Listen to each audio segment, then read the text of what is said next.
ونستغفره ونعوذ بالله من شرور أنفسنا وسيئات أعمالنا من يهده الله فلا مضل له ومن يضلل فلا هادي له وأشهد أن لا إله إلا الله وحده لا شريك له وأشهد أن محمدا عبده ورسوله صلى الله عليه وسلم. أما بعد فإن خير الكلام كلام الله وأحسن الهدي هدي محمد صلى الله عليه وعلى آله وصحبه وسلم، وشر الأمور محدثاتها وكل محدثة بدعة وكل بدعة ضلالة وكل ضلالة في النار. Assalamu alaikum wa rahmatullah. As we already know, I have ultimately and completely, without any exceptions or diminutions, successfully achieved the total change of all of my subjects. All of the subjects that I was asked to do, I completely changed them. Alhamdulillah. And I'm going to end now with my last talk by keeping with that tradition. And we're going to talk about the subject of which I wish the entirety of Toronto could be here. Specifically the parents. Specifically the parents. This is a parent-oriented talk. And we ask Allah that those sisters who are listening, if they want to stay and listen, inshallah, that you sit down attentively or sit down attentively.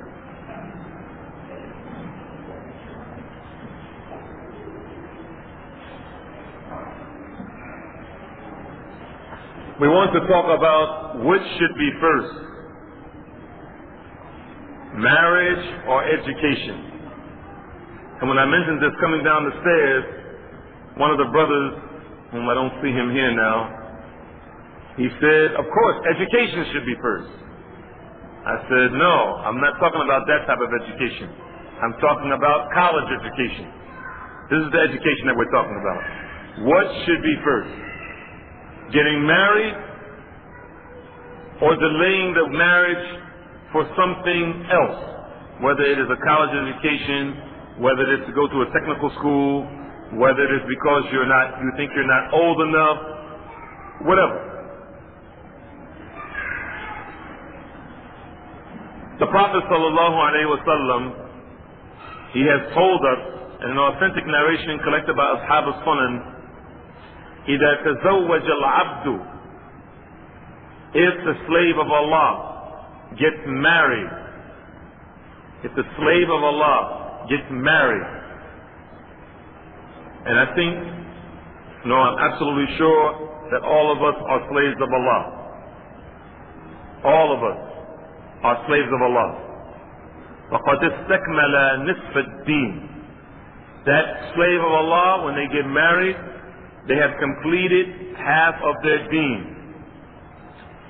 That statement from the Messenger of Allah sallallahu alaihi wasallam, like all the statements of the Messenger of Allah sallallahu alaihi wasallam, is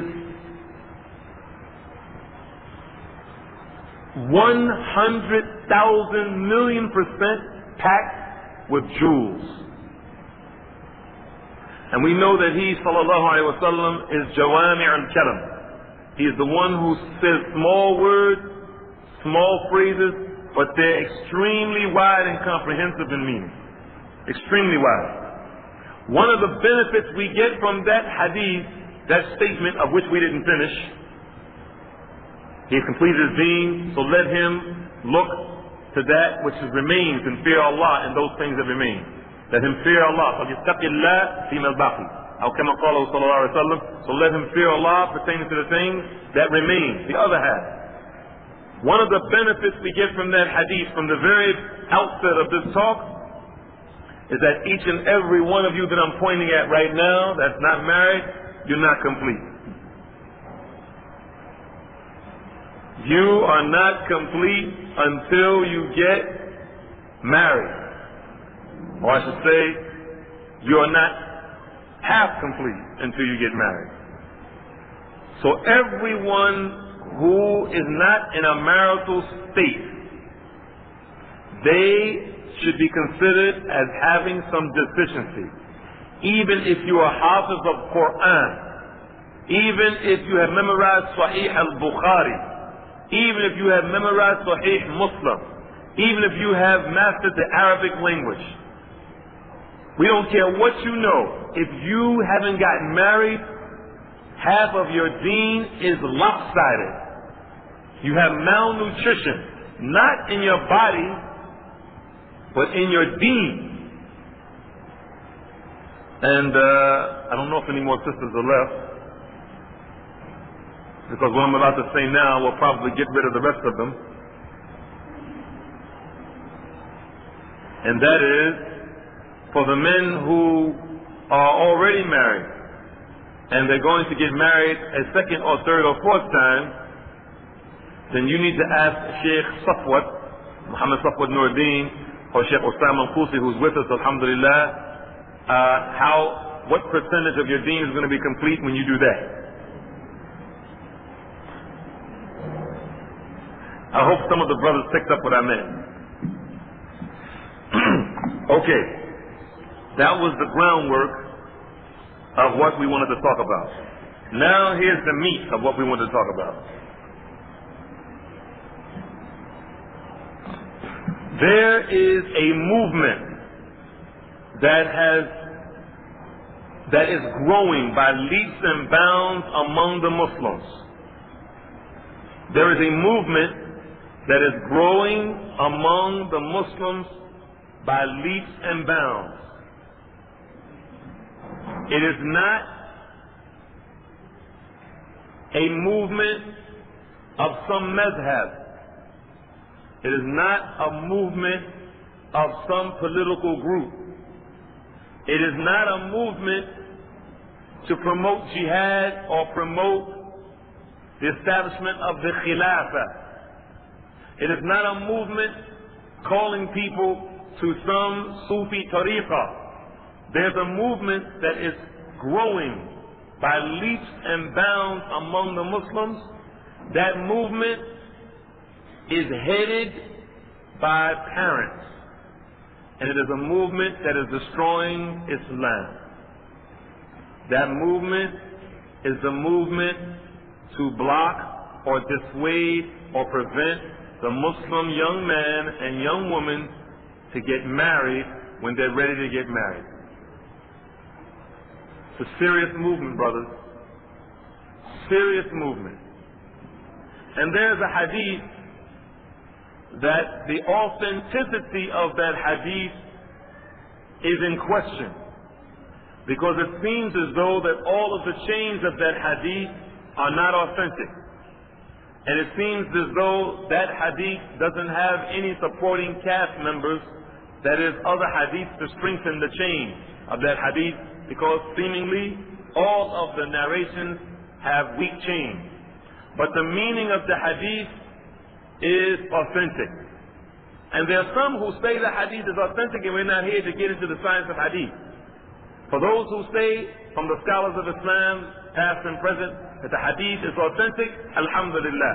For those who say that it's not authentic, Allahu Akbar. Anyway, we're going to use it. Not istidlalan, but istishhadan. We're not going to use it as a proof. We're just going to use it as a witness. That hadith, and it comes in a couple of ways in narrations, إِذَا أَتَاكُمْ, or in another narration, إِذَا خَطَبَ أَحَدُكُمْ مَنْ تَرْضَوْنَ خُلَقَهُ وَدِينَهُ فَزَوِّجُوهُ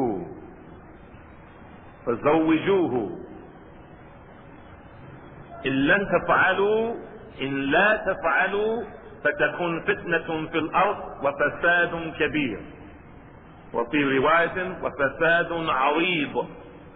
When someone comes to you that you are pleased with their deen and their character, and the other narration, when someone comes wanting to make the contract of marriage with your daughter, that's the meaning of it, and you're pleased with his character or his deen, then marry him to her. Give your daughter in marriage to him, give your cousin in marriage to him, give your sister in marriage to him, and if you don't do that, then you will start or begin or initiate or produce or create fitna in the land and widespread corruption. Fitna in the earth and widespread great corruption. This hadith, as we mentioned, it seems as though it has some problems in all of its chains, but the meaning of it is authentic. And that is, it is extremely important that when someone is ready to get married, and they have the ability to get married, they have the wherewithal to get married, because of the situation that we live in, especially in the Western world, it's extremely important that that person should not wait to get married. That person should get married.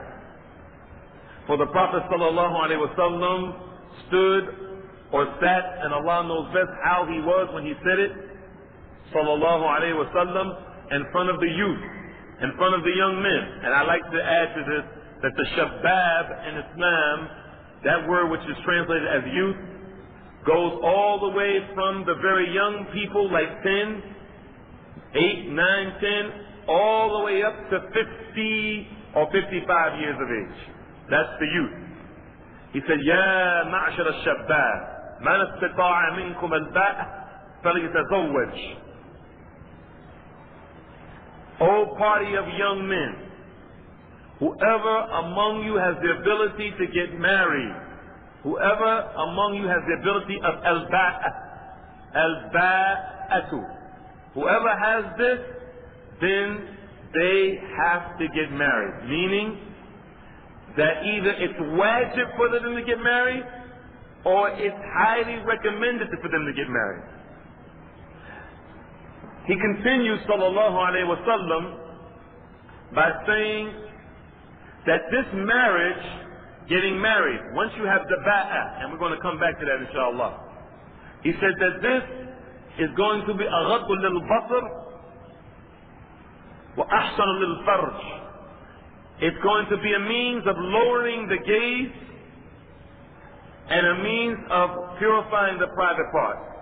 Whoever among you doesn't have that ability of al-ba'a, وَمَنْ لَمْ يَسْتَطِيعْ, whoever doesn't have that ability, then it is on them to fast. It is on them to fast. It's not on them to look at Playboy magazine or Penthouse magazine. It's not on them to masturbate. It's not on them to get on the sex line, 1-900 sex line. It's not on them to get on to do those things. It's on them to fast. And ذَلِكَ لَهُ وِجَاء, that's going to be the means of them castrating themselves, so to speak. These two narrations, when someone comes to you, guardian, and you are pleased with their deen and their character, and the other narration, that person who comes to you has the ability to get married, or the al-ba'a, when that person comes to you, it is important for you to have that young lady marry him. If you take these two hadiths and use the first hadith as a foundation for those two narrations, which is when a slave of Allah gets married, he has completed half of his deen, you'll see the dangerous waters that we're swimming in. And some of us are not swimming, some of us are drowning. Brothers, I'm going to read to you an email that was sent to me among the average of 30 emails I get per day, not per week. I get an average of 30 emails every single day. And 5% of those emails sound like this. I'm going to read this to you, and as I said in the beginning, I really wish that more people were here, especially the parents. Because wallahi, wa billahi, thumma tallahi, Many of the parents are criminals. Some of these parents, no, many of these parents are criminals. And I'm not talking about in the Canadian sense of the word or the American sense of the word. Some of the parents in the Islamic sense of the word are criminals by preventing their young men, their sons, and their daughters from getting married because somebody is a Somalian and you're not Somalian. Somebody's Ethiopian and you're not Ethiopian. Somebody's American, you're not American. Somebody is British because you're not British. Somebody is Hanafi because you're Shafi'i. Somebody is Maliki because you're Hanbali. Somebody is this E or somebody because the other person is that E. Whatever the E is, some of these people are criminals. You have to get your associate's degree. Once the girl finishes her associate's degree, now she has to get a bachelor's degree. Once she gets the bachelor's degree, I'm ready to get married. No, you have to get your master's degree. Once you get the master's degree, no, I want to get married. No, you have to get a PhD. The young man wants to get married. He's finished all these degrees. He has degrees, he can make wallpaper. He can take those degrees and make wallpaper. So many certificates. No, now you have to get an apartment. And the apartment has to have so much furniture in it. And you have to have a vehicle. And you have to have money in your account to take care of that woman and put money into that car, gas to that car. And before you do this now, you have to work 3 years. And 3 years is not enough. And we're still waiting for your cousin to grow up. She's 8 years old. You're 30. And some of these parents are criminals. Wallahi, they're criminals. And I'm going to give you an example of some criminality on the part of some parents. And I'm going to leave out now, inshallah, and I have to try to be careful, to strike out the ethnic background of these individuals so that I won't pinpoint any specific group. Any specific group. And this young lady is 19 years old. Oh, and by the way, I'd like to also share something with you. In the United States of Shaitan,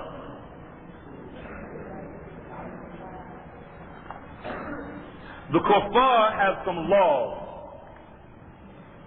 Some of their laws are in consonant with the Qur'an.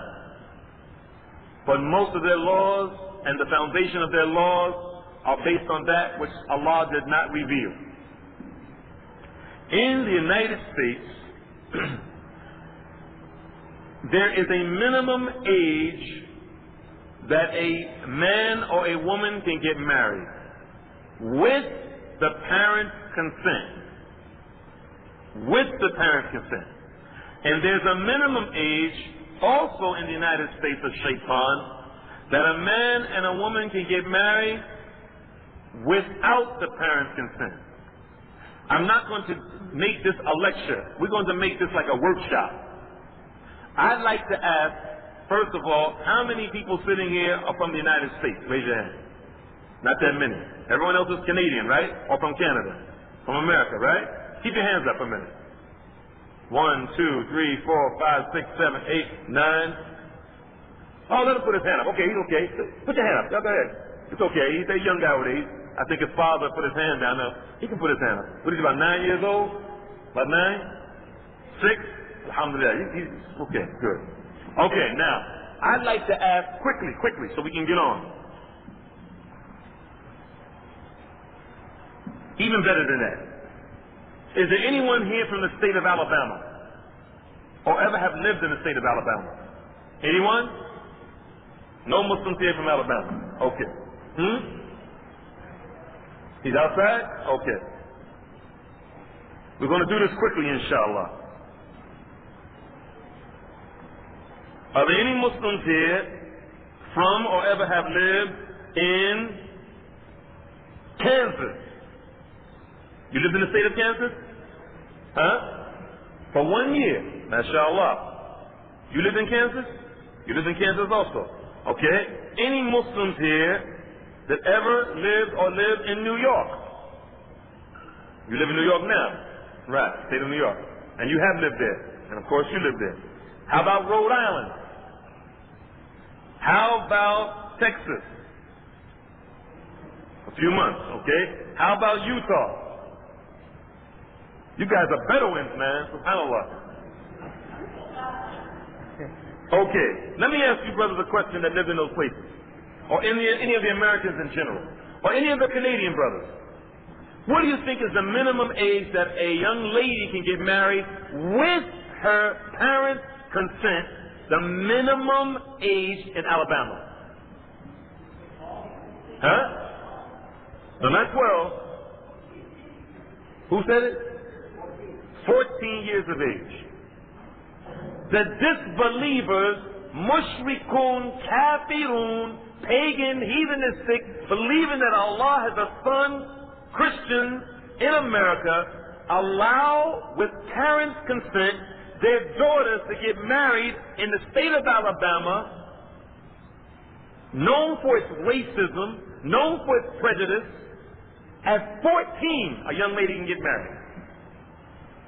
In the state of Kansas, she can get married at 12. At 12 years of age. In New York, she can get married at 14. In New York State. In Rhode Island, she can get married at 12. Some of these brothers are probably saying now, I think I'm going to move to Rhode Island, man. Yeah. In Texas, she can get married at 14, minimum. In Utah, I can understand Utah, that's where the Mormons are. You can get married at 14 as a young lady. The other ones are either 15, 16, 17, or 18. And the majority of them are 16. The majority of the states are 16. She can get married. Also, there's approximately 26 states that marriages between first cousins are recognized. Between first cousins are recognized. And a blood test is or not allowed or required. Also, there are about 11 states in the United States that allow two men to come together in a homosexual relationship and be married. Likewise, two women. And in addition to that, some of these states allow a man to take his children from his former wife, marry a man, and take custody of those children. Likewise, a woman marrying another woman and taking custody of the children from her former husband. Now, you Yes, we know that in Canada all this is permissible without having United States. Okay, now we're going to read this email. I think you can get the reason why I mentioned these age groups and the cousins marrying this and what's the minimum age. I think you can gather, and if you can't, inshallah, you'll see. This email was to me. I received this when I was in Australia about 3.5 weeks ago. It says, Inna alhamdulillah wa salatu wassalam ala rasulihi wa mustafa wa ala alihi wa sahbihi wa tabi'een ajma'een. This is what the sister wrote. Assalamu alaikum wa rahmatullahi wa barakatuh. I pray this message finds you and yours in the best of health, the highest of Iman, under the guidance of the protection of Al-Muhaymin. Ameen. A brother by the name of, and as I mentioned, I'm trying to be very careful, blank, probably spoke to you during your visit to Melbourne, Australia. I received this letter when I was in Brisbane, Australia. I went to the library in the university and downloaded it, checking my account. Because, as I said, people are always asking me questions. And I had already spoken to the brother in Australia at Melbourne University in Australia, and before I had received this email. She said, a brother by the name of blank probably spoke to you during your visit to Melbourne, Australia, consulting you about a matter regarding his marriage to his sister who currently resides in blank in the United States. She's in the United States, he is in Australia. I am this sister that he has chosen to marry. And I ask him for your email address that I may personally convey to you the details of my situation. Perhaps you have dealt with similar situations, and I'm answering the sister, it's not perhaps. I've dealt with so many of the same situations, it makes me cry. When I read this one, I actually cried. So I thought to ask you for some advice and perhaps some assistance, inshallah ta'ala. I am a 19-year-old Muslimah residing in blank for the purposes of my studies with my family. As you well know, blank has an affinity with the Sufi thought. Unfortunately, of which I can assure you that I am not a participant, alhamdulillah. I was never taught under a sheikh, nor did I ever consult such people absorbed in these deviant thoughts. Alhamdulillah. My friends and I came to be close to the internet, reading material, teaching myself as much as I could, and associating with the people of Ahl Sunnah. My problem, however, is not unique among the Muslim youth, and the sister is 1,000,000% correct. It's not unique. I've been to Trinidad, I've been to Holland, I've been to Britain, I've been to Guyana, I've been to Australia. Everywhere I've been, it happens. She said, my problem, however, is not unique among the Muslim youth. My parents, unfortunately, have found it difficult to see me trying to step into becoming more, between quotes, religious. To be called extremist, fundamentalist, fanatic is not too uncommon at all, unfortunately, meaning in her house. I have wanted to get married for a couple of years now, but my parents have insisted that I not marry for another 5 to 6 years.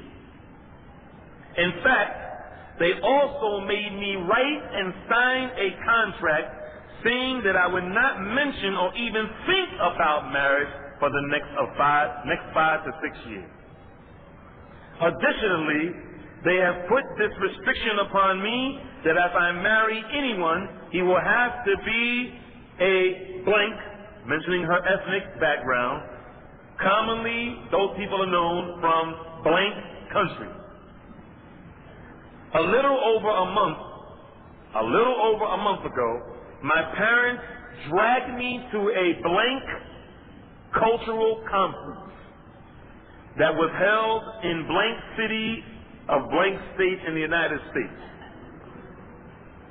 There I was asked by my father not to wear hijab, for which I tried to compensate by wearing a cotton veil pinned like I pinned my hijab. Unfortunately, this was also not acceptable to my father, for which he asked me not to pin it, but I refused. At one point, things became so terrible that I was struck on my face, getting a cut on my forehead and under my left eye. The argument was heightened. It went so far that when my father said he would not attend any Islamic conferences because he saw what Islam does to me. Islam continues to draw me into. Additionally, he mentioned that he would not attend Islamic conferences because there was, quote, there was no one there like them, end of quote. I was deeply hurt by this because the blank ethnic background conference that we did attend was full of youth who listened to profane music, girls who did not cover. I ended up being the only one covering her hair, even among the older women. There were people who were advocating homosexuality, gender mixing, dating, and the list goes on. Even there was a brother there who was spreading his deviant ideas about how hadith should be rejected and to follow the Qur'an only. And when astaghfirullah al-azim, he was contradicting everything about the Qur'an, I myself approached him. He was spreading these ideas among the youth who were not familiar with Islam at all, and perhaps would give them an incorrect understanding of the deen. Several people tried to speak to him. I myself tried to speak to him, for which, of course, he turned against me. Everybody else turned against me, and as usual, I was the bad guy. But this wasn't the only problem. I was forced to socialize with people that I could not have the heart to even speak to. People who didn't know the first thing about Islam. People who considered themselves ethnic group blank before Muslim. And my Muslim friends were condemned, and they accused my friends who brought me closer to Islam, closer to Allah, of putting ideas into my head, and eventually my contact with them was being diminished. My parents will now make it a point to attend every blank ethnic group conference every year. My father mentioned that often going to an Islamic conference is too far away, yet he is willing to go to any extent to attend a cultural one. I am not too proud to say this, and I know this fact in my heart, that I love my brothers and sisters in Islam who bring me closer to Allah, bring me closer to His deen, than I love my own family. My parents only believe in doing the obligations and keeping from what is prohibited, and I disagree with her with that. That I disagree with. I understand what she means, but I disagree. But to go beyond that is as if I am going to extremes. But I have a hard time believing that a person is religious if they do not accept Islam as the only way of life. Unfortunately, my parents tried to force culture down my throat, a culture that I could never come to love or be a part of. The reason I mention this is this. My parents insist that I marry a blank ethnic group man. And they make this a prerequisite over everything else. Over everything else. And seeing the people that my parents want me to be around, the blank ethnic culture that they want me to be close to, and then telling me not to wear hijab, not to look too religious, and not to show off. Is doing your duty to Allah showing off? I just don't trust my parents' choice anymore, my brother. The dilemma I face involves if a brother of good deen and character comes to ask for my hand in marriage, my parents will refuse him just because he's not blank. Not only that, but they will refuse him because they want me to study instead. I might also add that I have been prohibited from wearing jilbab. My parents saying that it is not necessary, and I might get attacked by the Muslim haters. But subhanallah, Allah knows my heart. I cannot live with myself knowing Allah has made this covering obligatory upon me, and so I sneak the jilbab in my backpack whenever I go to the university, and I put it on after I get out of the car. At one point, an argument with my father had gotten so bad, I almost got my jilbab taken away from me, and I was told to wear nothing but jeans and trousers now. Even if I do not wear jilbab, I try to wear long skirts and long blouses and a long hijab that reaches to my knees to compensate. And my parents still do not approve of this, saying I need to look more blank, and I need to stop trying to look like the blank. If I would, see, I had to be careful not to mention the other group, because then you'll know who the first group is. Nevertheless, I cover myself properly as much as I can, alhamdulillah. But at the same time, though, I do not listen to these things. I face the risk of my father's anger and his blows. Additionally, I got my Islamic books, my Islamic material taken away, saying I spend too much time studying, or saying I must spend more time studying rather than learning about Islam. I agree in that sense that I need to have a balance, and I concentrate on my studies when I find time. I sit down to learn my deen as much as I can. But even then, I would get protests from my mother and my father that I shouldn't read about Islam so much. The Islamic material that I received by email, my father requested that I get off the list because it was too much, and yet subscribing to a blank ethnic youth mailing list was absolutely no problem for him, where I would receive on a regular basis from the blank ethnic email list letters from boys and girls talking about how at the next ethnic group convention there should be a hot tub.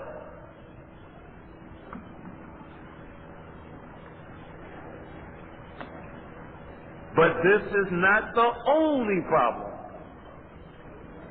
Recently, a scholar from Azhar University, this one I'm not going to leave blank. Recently, a scholar from Egypt named Mahmoud Suleiman, I have to say this, came here and assumed the position of the Imam. And now you're going to find out what city she's in, because I just mentioned where Mahmoud Suleiman is. At first, I did not know much about his aqidah or if he was upon the correct minhaj, and I would often consult him for the advice on a number of matters, including marriage. He told me that if a brother proposes to me, I should inform him about it, and he will speak to the brother, after which, if he is satisfied, he will speak to my parents. If the sheikh is satisfied, he'll speak to my father and mother. However, subhanallah, just recently I was present at a lecture that he was giving at the masjid, where he was relating fabricated hadith about the high station of Muhammad sallallahu alayhi wa sallam. Relating hadith such as the one where Adam mentioned Muhammad's name after he sinned to Allah. Additionally, he related a dua that he wrote down for my family that we can recite if we're in need of something. And the nature of this dua is such that you can pray to Allah for anything you want through Prophet Muhammad sallallahu alayhi wa sallam. She said, subhanallah, I heard of this and my heart just wanted to jump out of my chest. This is the sort of thing that the Sufis believe, and I was familiar with it, and I knew that it was wrong. And after I informed my brother about it, he became angry, called me arrogant for rejecting something a scholar was saying when he was more knowledgeable than I was, who had studied Islam all of his life. Wallahi, Brother Dawud, I was heartbroken by this reaction, and even I thought I was wrong. But I was very uneasy about this dua, which was hung on the refrigerator, and my family was trying to memorize it. After I voiced this concern to my parents, the whole family joined in to refute me and added on to the support of this fabricated hadith, which I knew was only earning Allah's anger. Once again, they felt I was getting ideas in my head that I was crazy. I was being arrogant, and basically I was wrong. I was not listened to, and if I showed them proof, they doubted it and turned away from it. The reason I mention this is also because if a brother who is of the correct minhaj and the correct aqidah were to approach that imam, that sheikh, for marriage to me, that imam would also reject him, and Allah knows best. My brother in Islam, now the situation is such that I am desperate to marry. And I have consulted so many people about my situation, just to get some nasiha that perhaps I am doing something wrong, because I am the one that is to blame. Because I do love my family, and I wanted to point the finger at myself first before anything. Having done this, subhanallah, I know that there's nothing wrong with upholding Allah's law. There's nothing wrong with making Islam every part of your life. It brings tears to my eyes that we often see this beautiful deen so blasphemed, so ignored and untouched. Wallahi, Brother Dawud, if I could, I would stand with my sisters in Islam, encouraging our brother to fight for his sake, inshallah. I am ready to give my whole life for him, fi sabilillah. In light of all of this, sisters in situations like mine find it difficult to have a way out. As the only way out, it seems, is to get married to a pious brother who will help to protect us, protect our deen, and make us strong in our deen, inshallah. Subhanallah, I have only told you a little bit about what goes on in my family. And many times, I have just wanted to run away. In fact, I applied for a job in blank state at a homeless shelter for Muslims, who would provide room and food and also give me a salary for which I might be able to sustain myself somewhat. But I have been advised not to go to this extent, and that the best option for me is marriage. My dear brother Dawud, it is not just that I want to get married to get out of my situation, but I have wanted to marry for 2 years now. And I want to marry young, so that I can be strong to raise my children, who will grow up to love Islam, become strong and fight for his cause, inshallah. I want to raise them for the akhirah, not just for the dunya. Indeed, the heart is filled with grief, and oftentimes with tears, that sometimes our parents will keep us from Jannah. I wish my parents would prepare me for the akhirah as much as they prepare me for the dunya, perhaps even more. My dear brother Dawud, I need to get married, and I would like to marry soon. And I might add that it is because marriage is such an endless distraction for me that I must, she wrote in bold type, I must get married soon, otherwise the problem just gets worse. So severe that I feel my iman will just diminish. And you know what she's talking about, brothers, don't you? You know what she's talking about, right? If you don't know what she's talking about, we'll tell you what she's talking about. There's going to be fitna in the earth and widespread corruption. Allah didn't create us, brothers, as angels. And Allah didn't create us as animals. We're between the two. Every human being, Allah wants them to have pleasure from other human beings. And the height of pleasure that a human being can have with another human being is that which can only be provided on the physical level through the marital tie. The actual word nikah has in its root meaning sex. The actual word nikah has in its root meaning sexual intercourse. The sister goes on.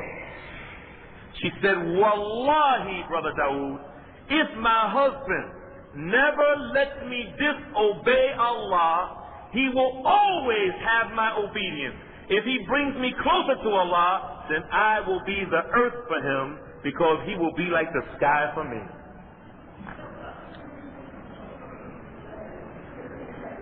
I'm going to read that one again. Wallahi, Brother Dawud, if my husband never lets me disobey Allah, he will always have my obedience. If he brings me closer to Allah, then I will be the earth for him, because he will be like the sky for me, inshallah. And after carefully searching and asking around, I have chosen a brother for marriage, namely the brother that you spoke to in Melbourne, Australia. The sister, she ends this by saying, in light of all this, the blank brother and I thought to ourselves that it might be in our qadr to marry, but we must do it properly, inshallah, and trust in Allah, for which I have come to you, relating to you the details of my situation, hoping and praying to Allah that you might assist us.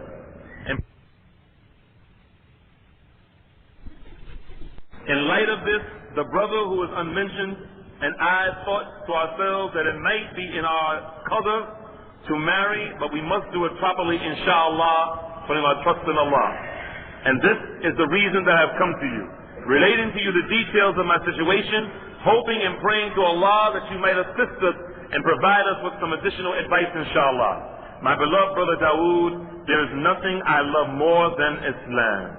I seek not wealth, nor luxury, or an easy way of life full of its comforts. In fact, I would accept the Qur'an only as a dowry from the brother. What could be a better provision than that for your spouse? I chose him for the akhirah, and I keep praying to Allah that my parents' hearts might be softened towards him. He has not approached my parents yet, but we want to be ready for whatever outcome results. It is definitely not the case that I want to break ties with my family. Wallahi, never. I love my family, but I love Allah and His Messenger sallallahu alayhi wa sallam even more. I pray for my family and I try to make as many excuses for them as possible. But in the process, I feel my iman is suffering at the same time. My parents are making me wait on marriage, and who I marry is in their hands, it seems. I realize Allah already has my husband picked out for me, but are we not still encouraged to make dua, to ask from Him alone?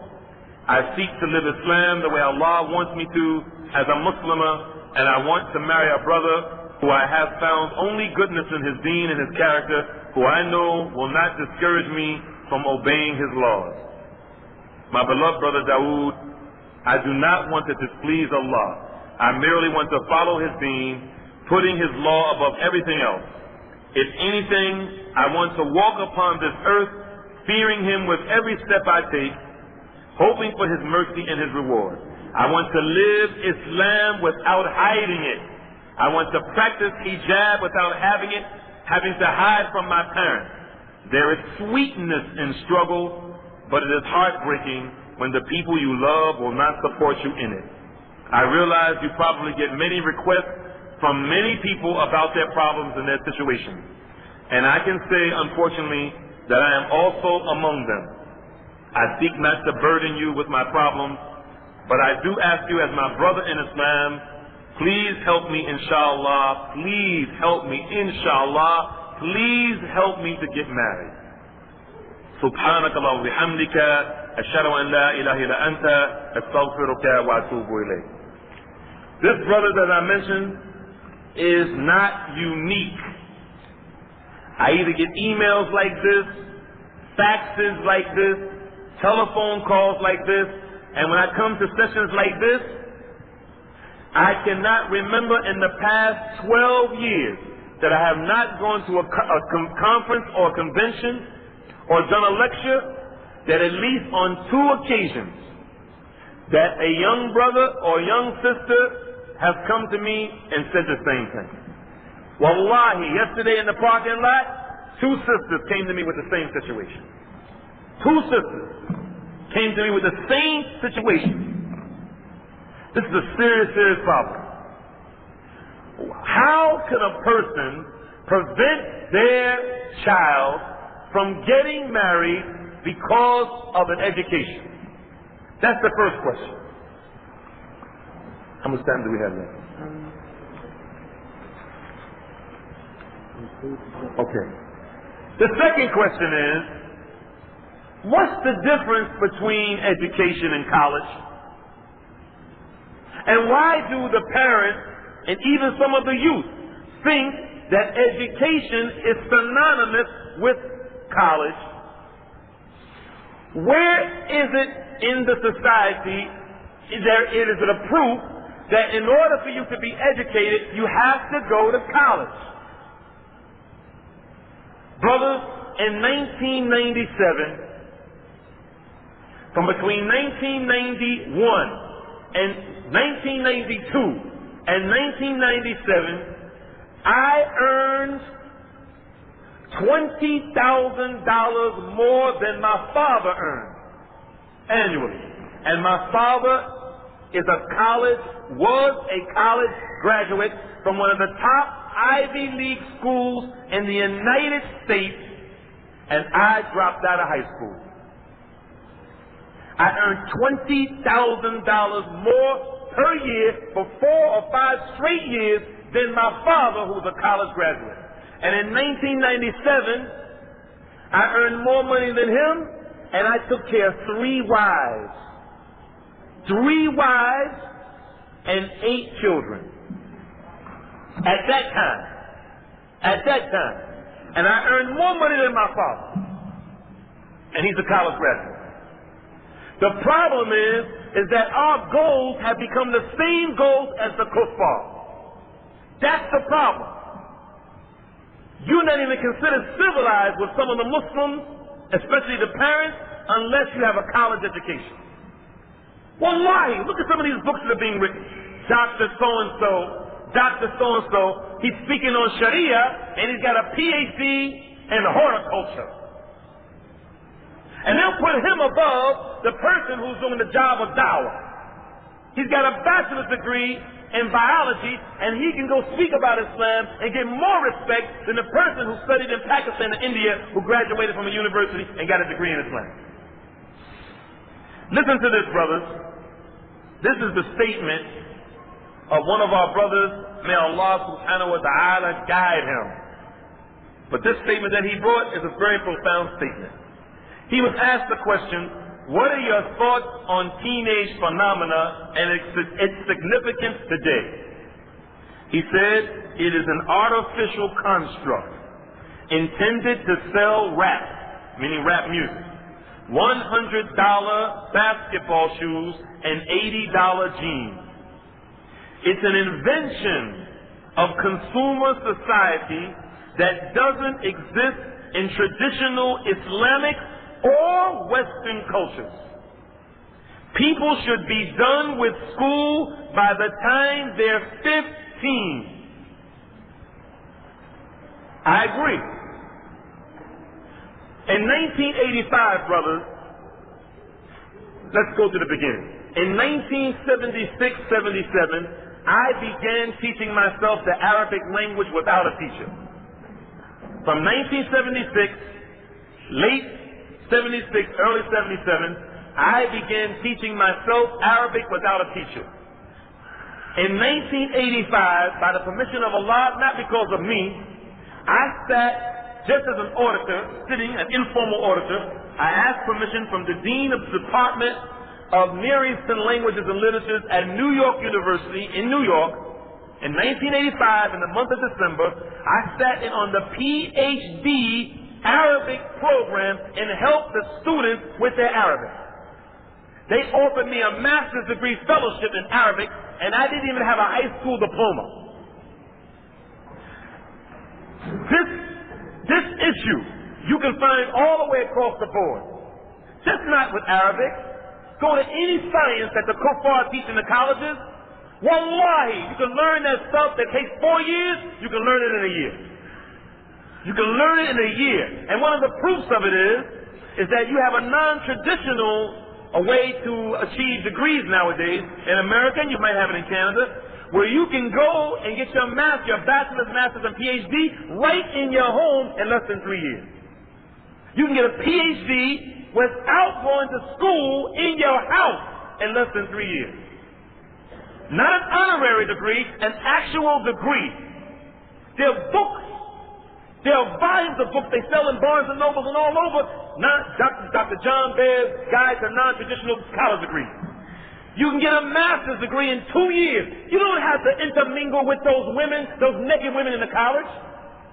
Where in the world does it say that education is equivalent to college? Are you telling me that you have to go to college to get an education? This is insanity. This is not true. Maybe in some other third world countries, but in America, that's not the case. So someone might say, well, I come from India, I come from Bangladesh, I come from Algeria. My country, we don't have that. Okay, when you come here, stop wasting your time. I'm not saying you're wasting your time by going to college. I mean, stop wasting your time with the mistaken notion that you have to go to college to take care of a family. You can go to an institute if you want to be a computer specialist for 6 to 8 months, 10 months, a year, without going to college. You can become A+ certified. You can become a Microsoft engineer. You can do anything you want in this modern age of technology. You don't have to subject yourself to a college. He goes on. He says, okay, people should be done with school by the time they're 15.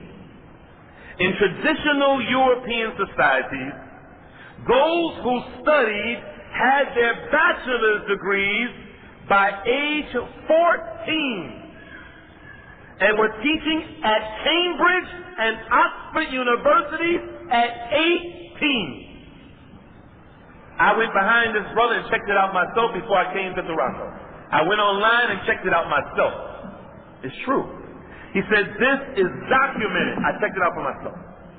Spending 12 years in school is an artificial construct designed to occupy time, space, in which the society really doesn't have the ability to allow these people to enter the workforce because it is saturated.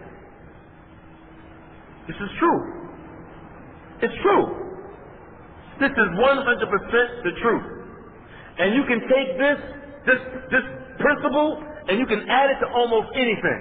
Any brothers here skilled in the martial arts, know anything about martial arts? You don't have to go 4 years to get your black belt. You don't have to go 4 years. Traditionally, they'll tell you you have to go 4 years to get your black belt. Your white belt at 1 year, and whatever system you're in, your green belt in the 2nd year, your brown belt in the 3rd year, the 4th you become a black belt. That's not true. You become a black belt in 2 years if you work hard. If they take you as a white belt and put you in the brown belt class, you might become a black belt in 1 year. It happens. That principle, brothers, of stretching out the time span for education is from the kuffar's Western mind. It's from the kuffar's Western mind. And the Muslims have fallen into the trap. The Muslims have fallen into the trap. And then they've taken that trap that we've fallen into, and they keep their youth from getting married at a time when their hormones are calling the azan louder than the muezzin and Medina Prophet's message.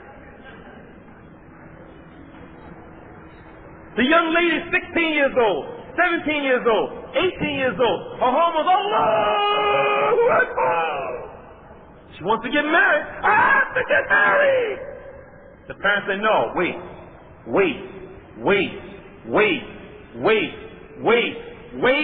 until finally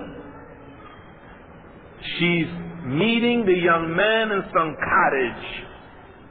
They've driven 20 miles or kilometers outside the city, and they're meeting secretly committing zina. And you are the ones who have forced them to do it. He goes on, he says, teenage phenomena destroys human society. Historically, those societies like the Muslim societies and the Muslim countries view community as absolutely essential for survival, whereas in industrial societies, community is a luxury. A sickness of some Muslims today is that they've gotten into the whole age issue. Remember those states in the United States The minimum age with the parents' consent a young lady can get married, 12 years old, 14 years old, 15 years old, 16 years old. Right now, take the average parent among the Muslims in Toronto or Ottawa or the United States. Tell them that your daughter at 13 wants to get married or 12 wants to get married. They'll look at you like you're some pedophile. They'll think you're some child molester.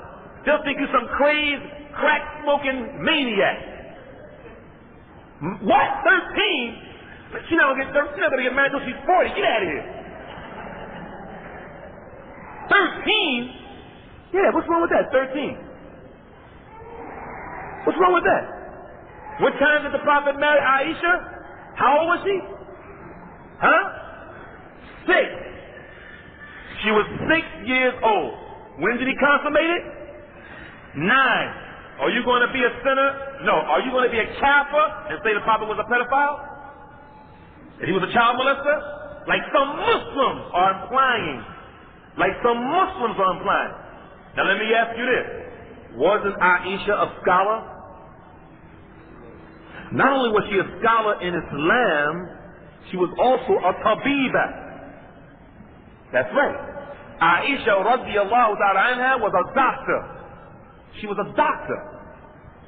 How old was she when the Prophet died? 18. 18 years of age. The brother goes on in conclusion. We only have 5 minutes left. He said, a sickness of some Muslims today is that we've gotten into the whole age issue, much like racism and sexism. Because that exists among Muslims too, but they just don't want to admit it. Oh no, there's no racism in Islam. You're right, there's no racism in Islam, but there's some racism in you. And you're practicing it. The Muslims have started to identify people with quantitative measurement. How much do you have? How much do you own? How much do you earn? How many degrees do you have? How long did you study? We don't know how old many of the Sahaba were. It wasn't an obsession. In fact, the Prophet ﷺ tried to break the Jahiliyyah concept by putting Usama bin Zayd as the head of an army when he was 17 years of age. Age in Islam is about having gray hair or not having gray hair. If you don't have gray hair, you're called Shabab. And you're supposed to respect the people with the gray hair. If you have gray hair, you're called a sheikh. And you're supposed to have mercy and compassion on the ones who don't have the gray hair. That is much healthier and more wholesome way of looking at the issue. In Islamic knowledge, we knew that Malik was considered a sheikh, which literally means an old man, when he was 17 years of age. Islam doesn't box you into a category. Age is about where you are spiritually, not where you are numerically. I think that 40-year-olds should sit down with 18-year-olds in a spirit of brotherhood and sisterhood and learn from each other. The Sahaba had 15-year-olds in the Prophet's majlis with 60-year-olds. Muslim schools were never segregated by age. Allah created everything and He guided it in His own specific way and manner. We are an ummah that has become an ummah of labeling. And labels are from Western society. And in labels, everything has a name and nothing has a meaning. My beloved brothers and sisters in Islam, or the sisters who have come or were here, it is very easy for a person to be in college and be married.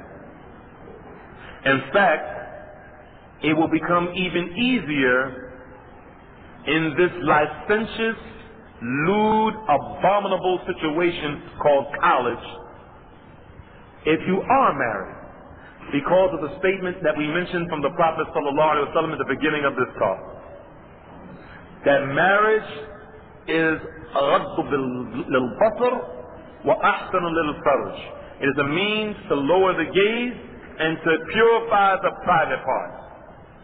You heard the brother ask the question, what nasiha do we give to the brothers who go to these colleges? And we said that the same nasiha that we give to these brothers going to these colleges is the same nasiha we give to these sisters. I counted 19 Muslim girls, 19 Muslim young ladies, in the 16 days that I was in Australia 4 or 5 weeks ago. 19 young ladies who told me that they're Kafir men who keep asking for their telephone numbers or want to meet them, that go to the college where they go, to the university, or to the uni, as they say, in Australia and in Britain. 19 different sisters told me this. 10 of them have already been with them. I told the sisters, we're not Catholics, alhamdulillah, we're Muslim. I'm not a priest, don't confess to me. They said, we have to tell you this.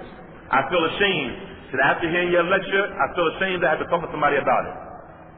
And every single one of them, all 19, the 10 included, said they either leaned towards those Kafir guys or got involved with those Kafir guys because their parents won't let them get married.